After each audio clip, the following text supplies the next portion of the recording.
Seventh-day Baptists came out to California during the gold rush, and they would just be scattered alone, keeping the Sabbath alone in their remote locations.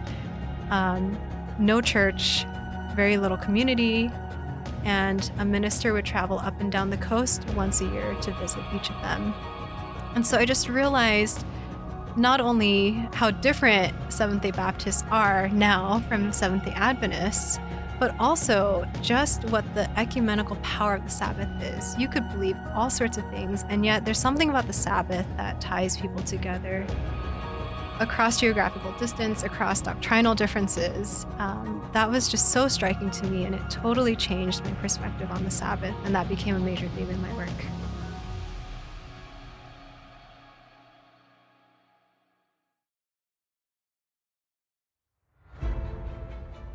The Lineage Journey podcast, unscripted conversations that aim to help you on the journey of discovering your lineage.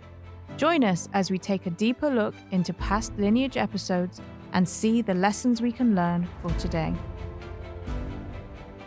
Michel Lee is a native of California and has received her education at some of the finest schools in America, including Stanford University in the Bay Area. It was there that she met my wife and where they worked together doing ministry on campus. She was later in my wedding party as a bridesmaid, but that's not why she is with us today. She is possibly a rarity, a female historian. Recently, she obtained her doctorate in history from the University of Texas at Austin and has conducted some fascinating research that we are going to discuss today. A young female historian with much to offer, and we are glad to have her with us. So with us today in the studio, we have Michel Lee, or should I say Dr. Michel Lee. I believe you recently graduated with a PhD. Maybe we're going to discuss a little bit about your studies in history, who you are, what the process has been like, etc. But just briefly, like background, where did you get your PhD from and how recently ago did you get it? Yeah, well, it's a pleasure to be here. My name's Michelle, and I recently graduated in 2019 with my PhD in religious studies, with a focus on the history of religion in the Americas from the University of Texas at Austin. Okay. So prior to that, I earned my master's and my bachelor's at Stanford University in history as well. So you've done history bachelor's, history master's, and history and PhD. I have. So you are quite well versed in history. I guess you could say that. Where did you get this passion for history from? Because I like history, but I don't often meet many other people that have studied it at all those levels. That's a great question. And that's part of my testimony. I, like most students at Stanford, I started off as a pre-med, and then I had a conversion experience through secular campus ministries. And I decided to take a year off of school to go to basically a campus missionary training program. In Michigan? In Michigan. Okay. And there I was taking a class on Bible prophecy, and I had actually never really been exposed in great detail to Bible prophecy. And as I was studying it, I just remember chills going down my spine and just thinking, I wonder if I could share God through history. And that thought continued to grow, and that conviction continued to deepen. I had grown up telling myself that I would never get a PhD in history. It was actually something specifically that I said I would never do. Oh, wow. I also told myself if I ever get a PhD, it will never be in religious studies. And I ended up doing those two things. So you I started on the course pre-med. How many years did you do in pre-med? Just 1 year? just 1 year. Okay. I was a little bit lost. I wasn't sure what to do, but everyone was doing pre-med. And so that was what I decided to do. And then during this year off, which was actually a huge step of faith for me because it was off the beaten path. You know, I thought I was going to go to Stanford, be there for 4 years, and then go to medical school. And here I was taking leave of absence for a year. What did your parents make of that? There was resistance. They thought that I had lost my marbles, but eventually they came around to it. And I came back to Stanford. I was actually so convicted that God wanted me to study history and share him through history that without taking a single history class, I declared a history major. Wow, so you switched right away. I just switched, and then God had several miracles in line for me to show me that that was what he wanted me to do. And I knew that once I committed to studying history as an undergrad, that I would go all the way and get a PhD as well. And that it would become my mission to share, to become a historian, and that I would take it as far as I could go. Was there a particular period you studied in your undergrad? Were you doing your BA, or was it? Yeah. Yes, I studied American history for my undergrad. I also so it was a double major in East Asian studies. And so I developed that competency as well. Stanford has kind of a strength in East Asian studies. And so I was able to combine those two interests. Then I stayed for another year to earn my master's, and that was in East Asian history. By that point, I was pretty convinced that I wanted to study American missionaries in East Asia. It's a topic that's not studied very much. You're also dealing with some difficult themes for Christians to grapple with, like colonialism and mission work. And I just saw that kind of gap in the literature, as we say. And so I actually studied and presented on Adventist missionaries in Korea during the colonial period between 1910 and 1945. Then I got to grad school, and life took me a different direction. So maybe just briefly, I know we're not going to go too much in depth on it, but what was the general area of your study for your PhD? For my PhD, I actually started off at UT wanting to study Adventist missionaries in Korea during the colonial period. So just a continuation of my studies. I'd received a lot of support and developed my language skills there in Japanese and Korean, and thought that that's what I would do when I got to UT. I found out very quickly that UT does not have the same focus on East Asia and the same resources. And I started to question that project, particularly with all the language training involved. I still think it's a really important topic for us to address. Yeah, there are some fascinating stories, I think. Yeah, both as, both as historians, professionally trained historians, that's an area that needs a lot of research. But then also as a church, we need to explore the topic of mission work. Just in general, at the high school level or academy, you don't hear about missionaries very much when you go to history class. True. Yeah. But I got there, and so I started questioning what I was going to study, and came to a point where I still remember so distinctly. One night, I was sitting in my little house in the country outside of Austin. And I was looking out the window at the stars, and I was like, Lord, I don't know why you brought me here. This is the one school that I did not expect to go to for my PhD.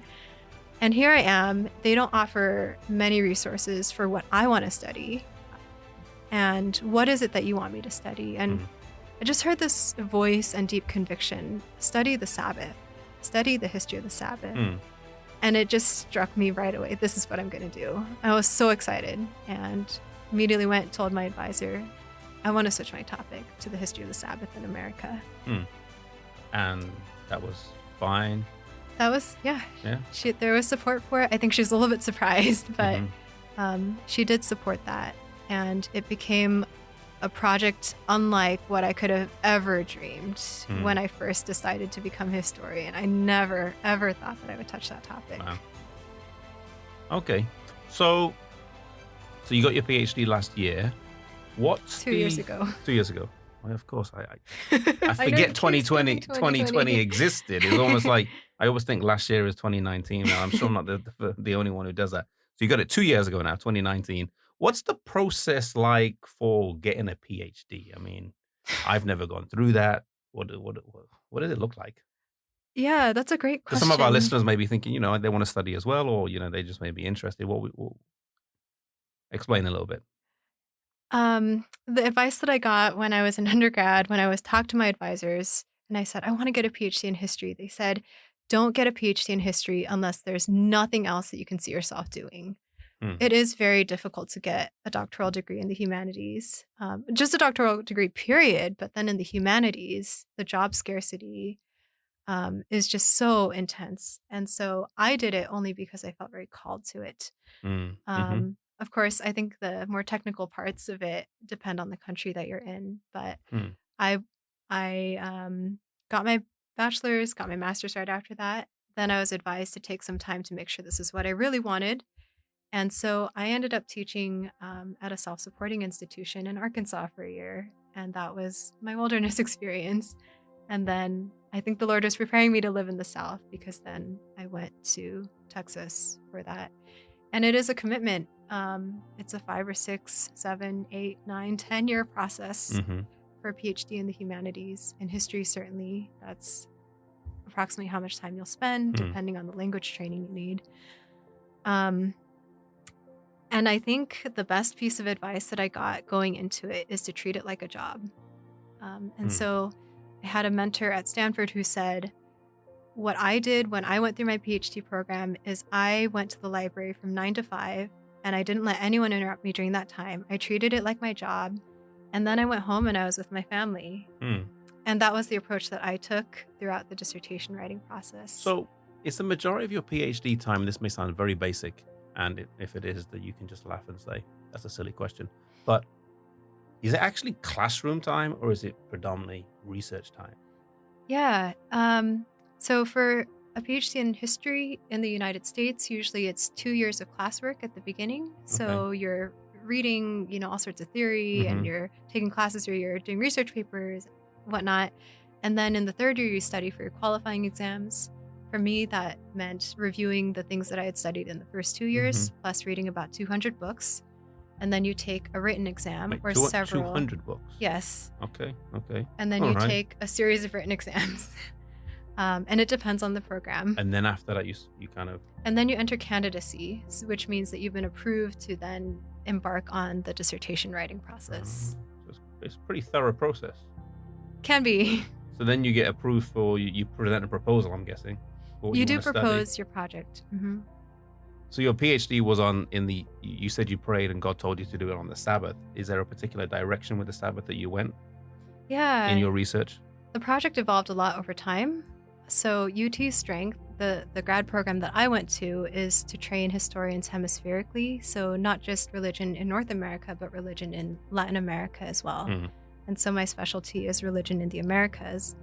At first, I thought I would just look at how Adventists have talked about the Sabbath over time. Okay. That project very quickly grew to now looking at how Adventists, Seventh-day Baptists, other minority Seventh-day keepers, alongside Jews and other Protestants and Catholics, have dealt with the question of sacred time in the American West. So in some ways it got broader, in some ways it got more narrow. And it allowed me to ask a question that I still find very interesting, which is, how do certain ideas and practices about sacred time take on more power than others in a society?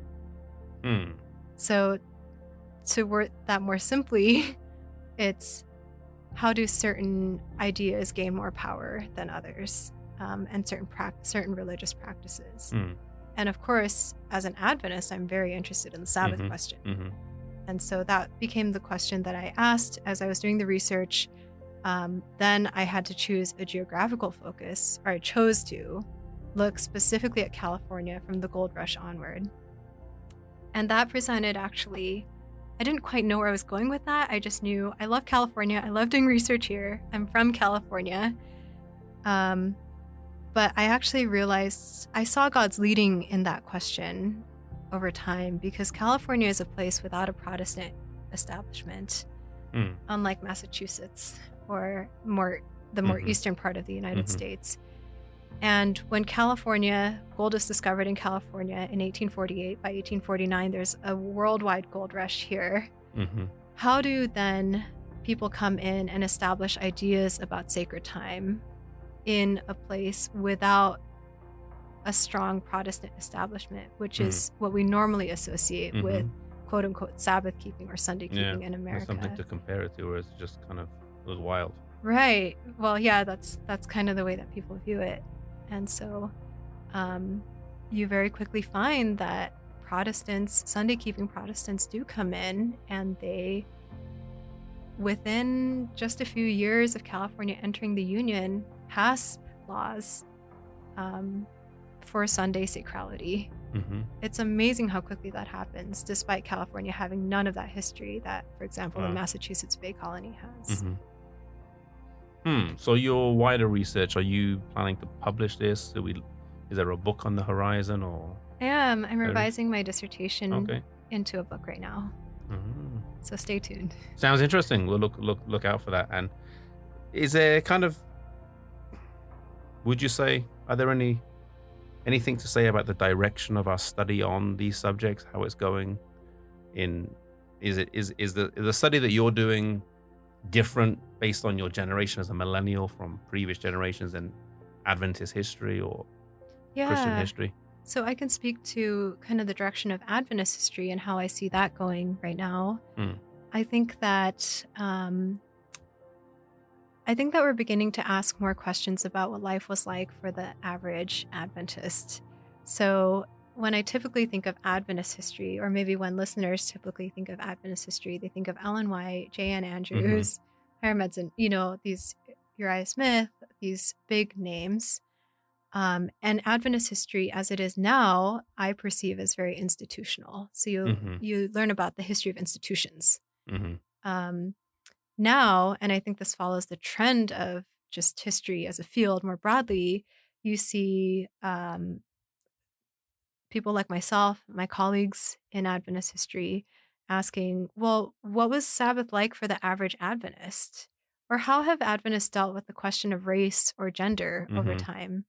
So these questions are starting to come up, and I think it's super exciting because we look for ourselves in history.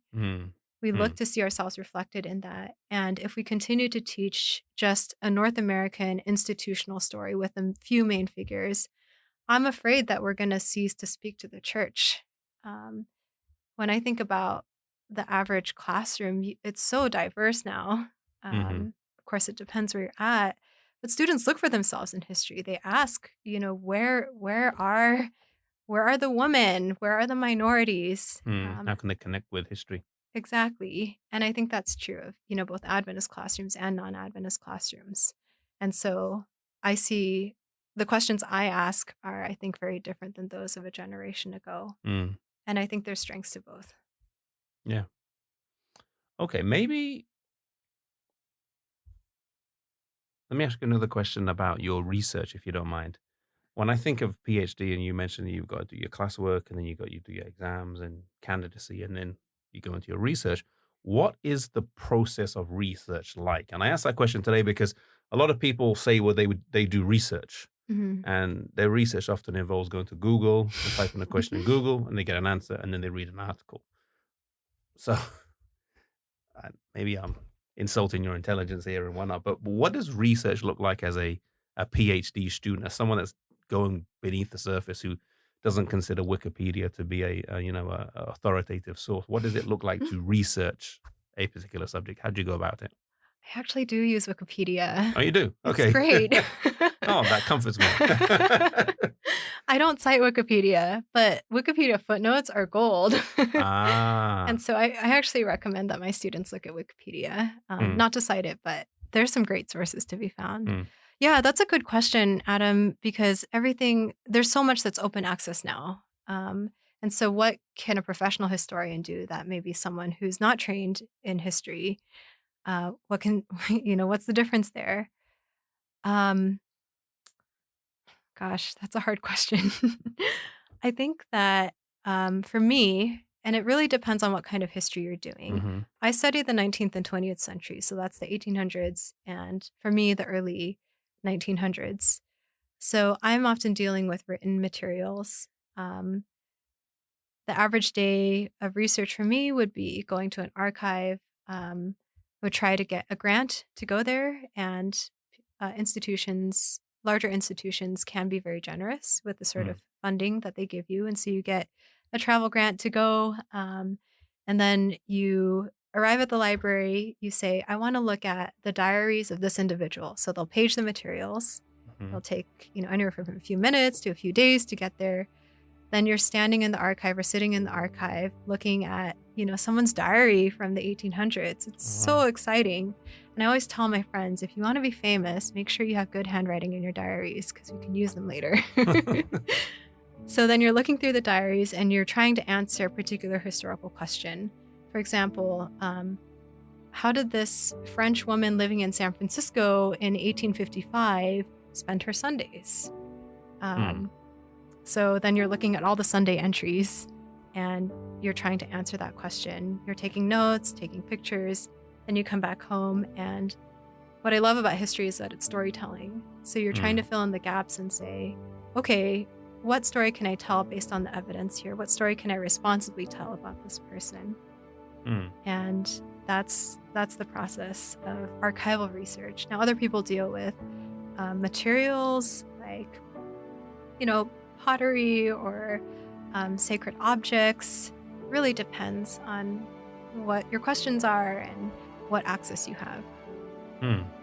And I think actually the really cool thing as an Adventist is that we have so many materials that are available to us. That's true. Yeah. Just on the internet, the Adventist Archives website is great. And then if you show up there, they do have many more materials you can look at in person. But the amount of digitized materials that we have for studying Adventist history is, I think, almost unparalleled.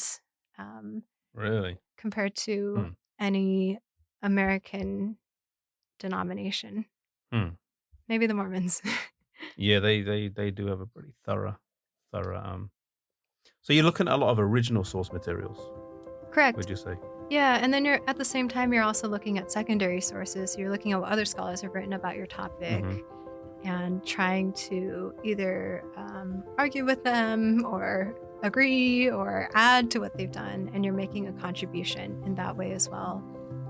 Okay, thank you. We're going to take a short break now, and then after the break, we're going to look at maybe zeroing in a few questions on what it's like to be a female historian and how that plays out. I'm sure that's very different. And what it's like to be a woman in this field, and what if I wanted to get a PhD? A few other questions we'll get into just after our break. So stay tuned. Stay with us for this Lineage Journey podcast.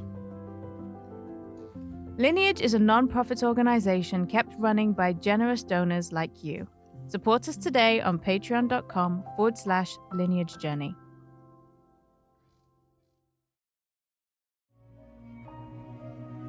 History shapes identity. Identity shapes mission. And a clear mission determines the trajectory of your future. Knowing where you come from is key to understanding your present purpose and your future mission. Lineage Journey is a series of videos that will take you on a journey through time, discovering the key people and events that have shaped the Christian faith. From the Waldenses to Martin Luther to Zwingli, from England to France, Switzerland to Germany, the light broke over the horizon of Europe, piercing through the dark ages, and then spread out over the world. As the United States of America rose to supremacy, Christianity formed the bedrock of this great nation. And so from the Great Awakening to the Great Disappointment and beyond, Lineage follows the journey of God's church throughout time, immersing you in the places, the stories, and the people through whom Christianity has shone the brightest. Join us on a journey through time. Follow us on social media at Lineage Journey, or check out our website at lineagejourney.com.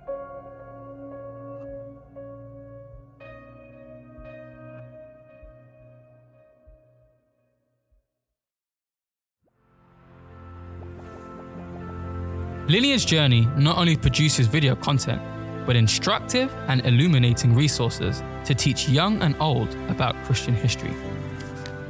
Lineage has produced an educational coloring book for people of all ages.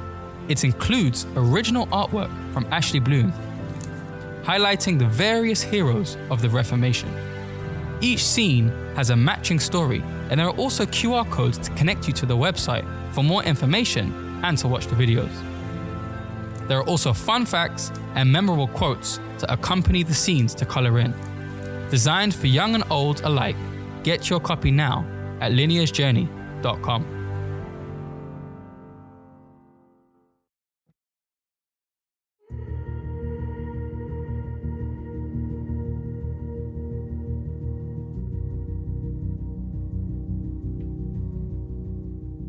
So welcome back. We have looked at a few things so far with Michel Lee. We've looked at kind of why she went into studying history, and she shared her personal testimony of how that came about and how she went through the process, and what it looks like to get a PhD and what the average day looked like. So maybe just ask another question on that, because I find it fascinating. You go to a place and you get, someone's diary and you're reading through the history of their life. What would you say is the best archive you got to see, or the most interesting or unique archive you got to see and research that stands out to you the most, that you kind of really got excited when you saw it? That's a loaded question. They're also unique in their own ways. Sure, maybe just a Um, couple of them then. Sure. I think going to either private collections or smaller church archives are really interesting. They're not as regulated. Some of them, I feel like I could just eat a cheeseburger in them. And you just have free access to all these materials. I think one of the most memorable visits I had was going to the Seventh-day Baptist Archive in Janesville, Wisconsin. Okay. It's very remote. I remember driving out there and thinking, wow, this general conference is kind of just in the middle of rural Wisconsin. Huh. And I guess I'd had this conception that Seventh-day Baptists and Seventh-day Adventists are very similar because we both keep the Sabbath. Of course, we learned about the Sabbath from Seventh-day Baptists historically. And I showed up, and as I was looking through their materials and speaking with the individuals working in that building, I realized very quickly that we have two very different denominational structures. And it just gave me a new understanding of God's special calling on the Adventist church for this time. Seventh-day Baptists do not have 28 fundamental beliefs the way that we have. They're just loosely tied together through their common belief in and practice of Sabbath keeping. Okay. Other than that, doctrinally, it's quite diverse, and that was what I was beginning to realize. That also struck me very deeply in the archives as I was looking at their materials. Seventh-day Baptists came out to California during the gold rush, and they would just be scattered alone, keeping the Sabbath alone in their remote locations. No church, very little community. Oh, wow. And a minister would travel up and down the coast once a year to visit each of them. And so I just realized not only how different Seventh-day Baptists are now from Seventh-day Adventists, but also just what the ecumenical power of the Sabbath is. You could believe all sorts of things, and yet there's something about the Sabbath that ties people together across geographical distance, across doctrinal differences. That was just so striking to me, and it totally changed my perspective on the Sabbath, and that became a major theme in my work. Okay. Would that be a surprise you had, or other surprises you've had along the way as well? In my research? Yeah. Yeah, there have been a lot of surprises, but you'll have to wait for the book. Okay. No problem. I will wait for the book. So, what's it like as a female historian? And that's a very blunt question, but from my general knowledge on my head, there's not too many female historians, at least in our faith community. I'm not sure outside of our church what that looks like, if there are, if there aren't. But I know at least within our church, there's not that many in the Seventh-day Adventist church. So, any thoughts on why that is, or what's it like? I'll actually back up a little bit. Okay. I think I began to grapple with the question of what it's like to be a female just in the secular workplace or in Okay. academia when I was an undergrad at Stanford. Obviously, a prestigious institution that hmm God providentially led me to. And that's another story for another time. But I began to ask myself, I'm paying so much for this education. I'm gaining so much here. And what happens if I never use this? And Hmm. so this is the question that began to plague me as an undergrad. I just thought, man, I'm going to have to carry this the rest of my life. I went to this great school, had great professors. And what if God calls me to the mission field? What if Mm. God calls me hmm to be a wife and a mother and I don't end up using my professional Mm. degree? And I asked that question throughout undergrad, through my master's, and throughout my PhD program. PhD program is a huge investment of time and just emotional energy.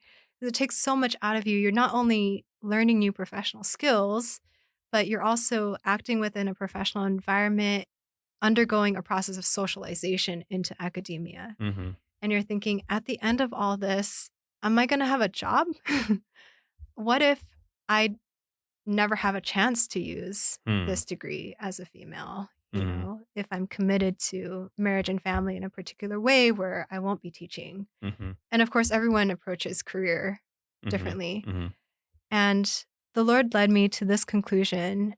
And this is the little bit of insight that I have to offer from many years in academia, which is I have to treat my time in higher education as a calling, and that itself is enough.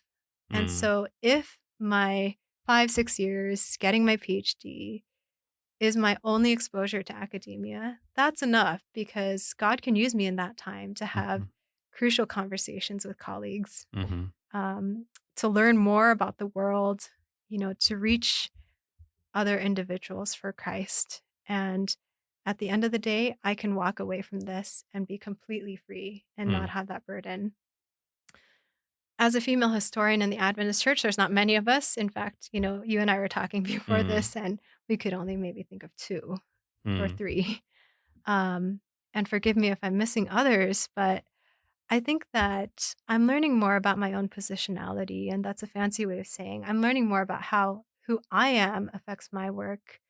For example, I think that I want to know how women who convert to Adventism have dealt with certain questions historically. That's one very specific question. But what about being a minority woman in the 1960s in America and being Adventist and seeing things in the news?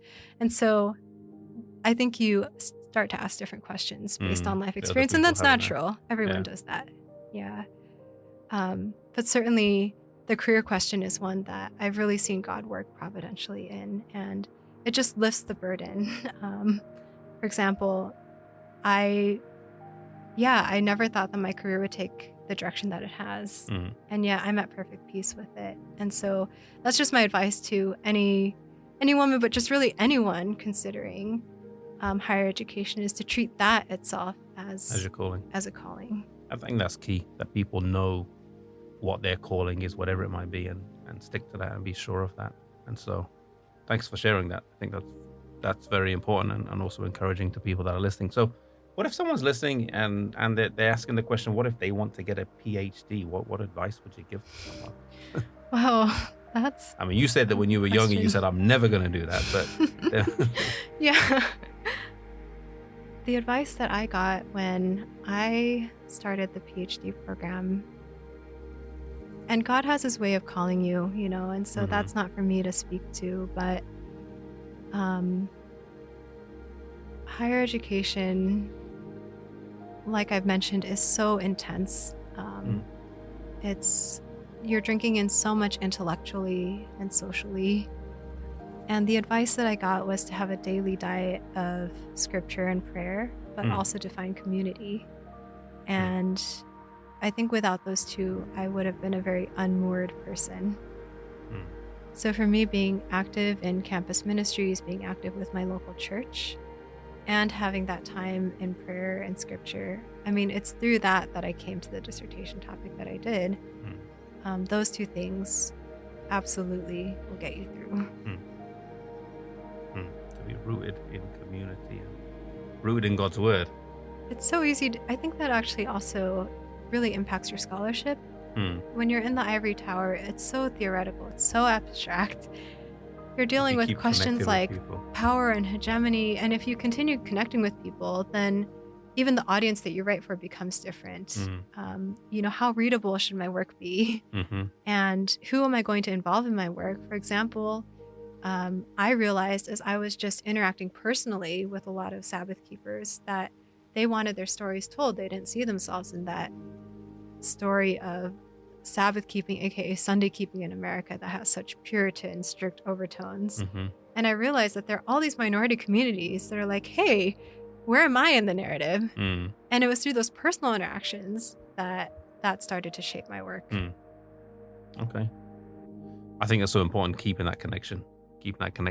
Now, if someone's an amateur historian, I use that word lightly, and we did talk earlier about doing a Google search or Wikipedia, but what are some of the pitfalls for someone who's not a professional historian for them to avoid, or people who are just interested in history? How can you, today there's so much information out there. My wife was reading a book recently that she was sharing with me how that there's different kind of theories of how the world would look like today. And one of them was that the society in which we live today, it's not that the information would be censored, but we live in a society where there's so much information and people would pay attention to none of it because there's just too much out there. They just shut off. So, I mean, there's so much information out there. You see stuff on Facebook, you see stuff on Google, YouTube, blah, blah, blah, blah, blah. If someone's doing research or they're trying to go into a particular subject, what are some of the pitfalls for someone to avoid, or someone who's just getting interested? Any tips you could guide? Or any thoughts on that question? That's a great question. Like you said, there's so much information. I think history is one of those fields. It's so wonderful to be a historian, and it's so frustrating. Go to a dinner party, for example, and people will say, well, what do you do for work? And I'll say, I'm a historian. And they'll say, oh, have you heard about this war in 1546? And, You think you know every piece of history out there. right. And you're thinking, I have no idea what you're talking about. But that's also the lovely thing about history, is that it's so accessible. Mhm. And my brother likes to joke, oh, you got a PhD in reading because anyone can read about history. But I think that one of the pitfalls that I often see people falling into, at least here in the States, when it comes to history, is that they're very drawn to historical facts and particular historical events. For example, the Civil War has lots of people who can regurgitate all the dates and all the generals, and I don't think there's anything wrong with that. Mhm. But I think that then we can lose focus of other interesting questions, Mm. for example. And I think also spiritual questions, like what is the spiritual significance of the Mhm. Civil War? I think also it reminds me of Daniel 5. I was reflecting on this recently, and I think this is how people view history as a series of facts and dates, and that's Mhm. kind of the high school history that you're exposed to. And it's unfortunate because I think that does history a disservice Mm. to think of it that way. I think there's actually huge spiritual significance to history I agree. Yeah. as well. And when I read Daniel 5, Daniel comes, into the banqueting room, and Belshazzar has seen the handwriting on the wall, and Daniel actually goes over the history of Nebuchadnezzar and how God worked in Nebuchadnezzar's life. And in verse 22, it says, Daniel tells Belshazzar, he says, and thou his son, O Belshazzar, has not humbled thine heart, though thou knewest all this. Hmm. And then judgment is pronounced on Belshazzar that very night. And if you think about it, God is actually holding Belshazzar accountable on the basis of his family's history. He's Hmm. saying, you saw God working through Nebuchadnezzar's life, and that was a testimony of who I am and my power Mhm. and what my character is. And you've ignored all that history, and you've gone and desecrated the items from the temple and just partied. And Belshazzar is held accountable on the basis of history. And so I think we often fail to realize, when we treat history as a series of facts and dates and things to memorize, that there's actually sacred significance to it, and a lot of lessons we can draw from history. There's this historian at Harvard, Laurel Thatcher Ulrich, and she has a saying, and you've probably seen it somewhere on Facebook. It says, well-behaved women seldom make history. And people often interpret that quote as, oh, well, then I need to be a not well-behaved woman in order to make history. And they kind of view it as a call to rebellion. But the point that historian is actually making within the original context of her article is that well-behaved women are seldom written into history books. So the average woman who's doing her job, raising her kids, working that 9-to-5 job, is seldom written about in the history books. But I think that's actually where we see a lot of the testimony of God's power. When we look at the average Adventist layperson and their faithfulness, that you see God working in that person's life, and not just Ellen White's life or whoever else's life. They have some amazing stories to tell of God's providence in big and little ways. And I'm so glad that Adventist history is moving in that direction. And so I think that that's one way to see the spiritual significance of history as well. Okay. It's not just in the big dates and facts. Yeah. In Lineage, we have a phrase that we use or one of the people say, why do you do Lineage? And we say, well, we share history videos, and articles and so on, and now podcast. But part of the reason we do this is to help people understand their identity. And I think the point you brought up there was that history shouldn't just be like Civil War, learning the dates and the generals and the battles and how many died and how many survived and so on. But we have to look at the moral lessons through history and how we can apply that to our lives today. And I think that kind of helps people today know what their identity or what their purpose in life is when they know the past. I think when people don't know the past, it disconnects them from the present and leads to directionless people. I used to hate that saying, if you don't know your history, you're bound to repeat it, or some variation of that. Mm, But I actually think history is so powerful because history challenges you to question your assumptions in the present because they weren't always that way. You know, we didn't always think about the Sabbath this way, or in America, or whatever it is, whatever assumption or belief or practice you have. And so when you look at the past and you see it as different, you're actually in a position to then ask yourself, how do I justify what I do now in the present? Is it just because we've always done it this way, or because my parents told me to do it this way, or do I have some other deeper basis for it? And for me, that's the real kind of moral lesson in history, is displacing what we accept as normal or normative in the present.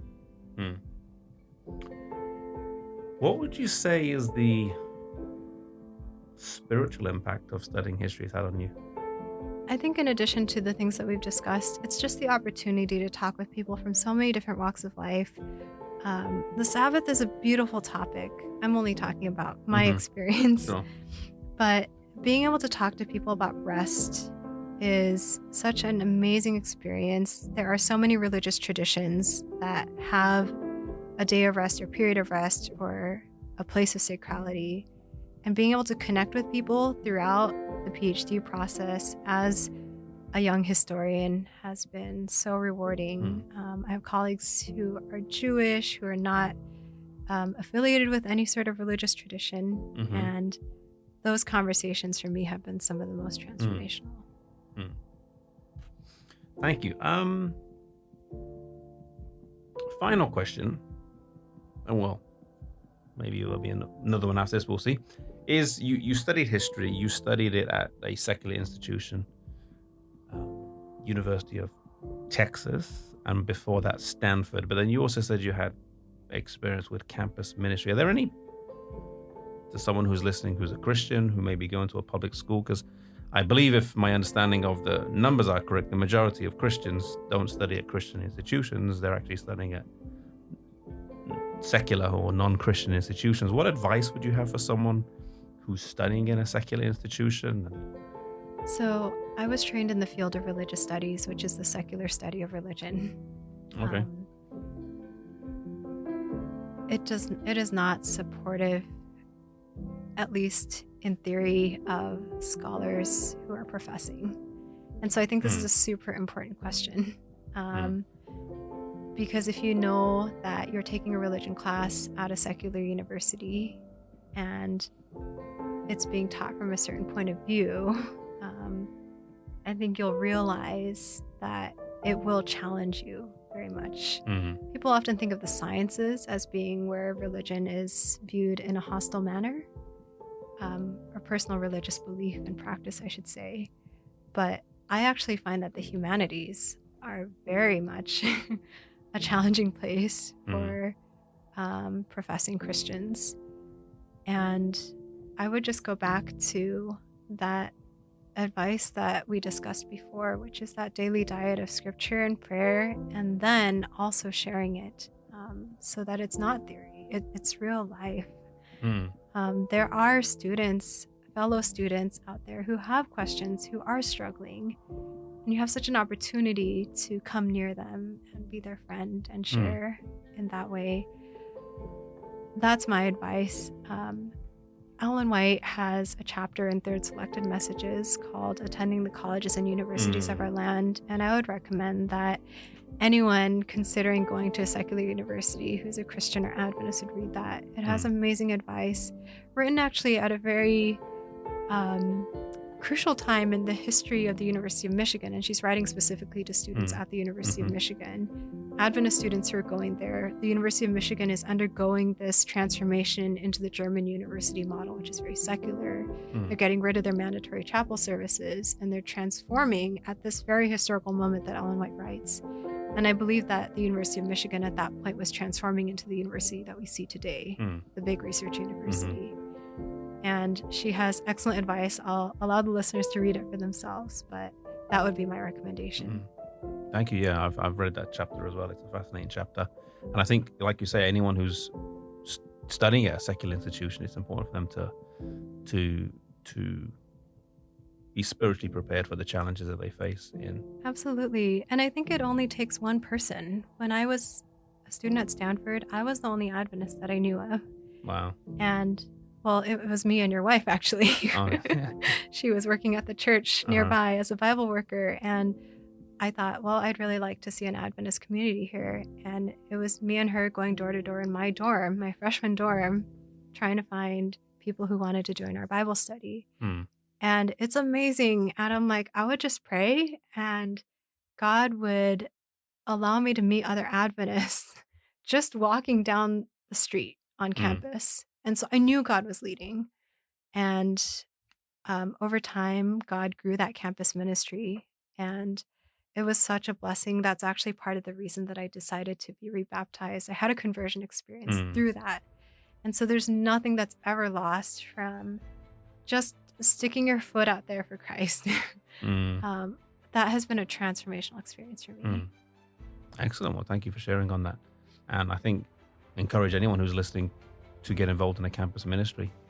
If they're at their university, or if there's not one, then seek for ways that you can get one started, because we need that type of ministry on public university campuses. You did a year at one, right? Training, and then you started one in Stanford. Excellent. Well, thank you for being with us. Thank you for sharing on this important study of history and how it impacts who we are and our role today.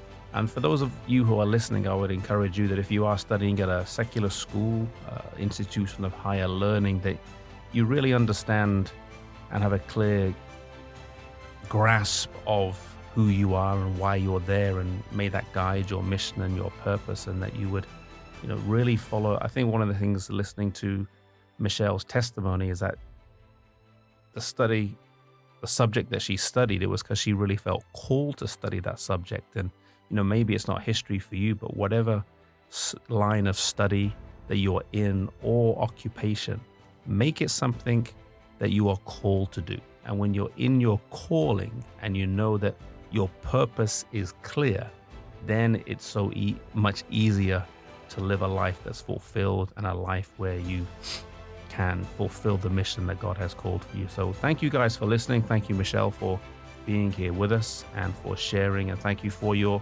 ministry and your contribution to research in the realm of history. And I'm looking forward to your book when it comes out. So thank you. Thanks for having me.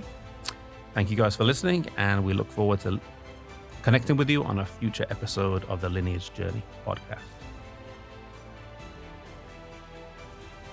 Thank you for listening. We hope that you enjoyed this episode. Lineage Journey is supported by your generous donations. Did you know that you can donate on a monthly basis? Any amount from $2 to $100 or whatever you decide through patreon.com/Lineage Journey. Your donations go towards the cost of producing our varied content, and we thank you for your support.